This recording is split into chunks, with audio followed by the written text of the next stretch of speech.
The summers were cool, while both spring and fall were muddy. Most of the logging happened in the winter, when the ground was frozen and logs would slide out of the woods and onto the ice of the lakes more easily. The spring thaw brought high water through the rivers and streams, and those logs could be floated down to the mill. Years ago, as the Jacks cut a path through the forest toward the southern shore of Fulton Lake, they widened the road enough for 2 wagons to pass. They carefully chose plots for small homesteads, cabins, and a pasture or two, each space tucked and protected against the pines. While the soil didn't lend itself to more than basic farming, the timber traded and sold well enough that the town could sustain itself, and Forge emerged.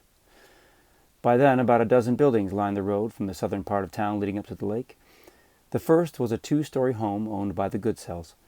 They also built a carriage barn a few dozen yards off the back, with an ice house between the two. A half-mile north, the newest building was only 100 yards from the water's edge, Cohen's Stock and Staple.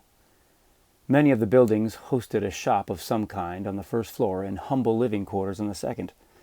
The winters were so cold and snowy that living and working in the same house simply made sense.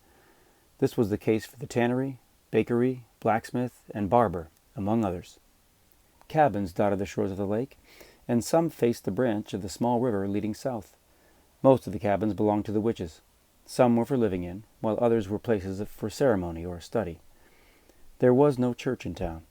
This was fine with most folk.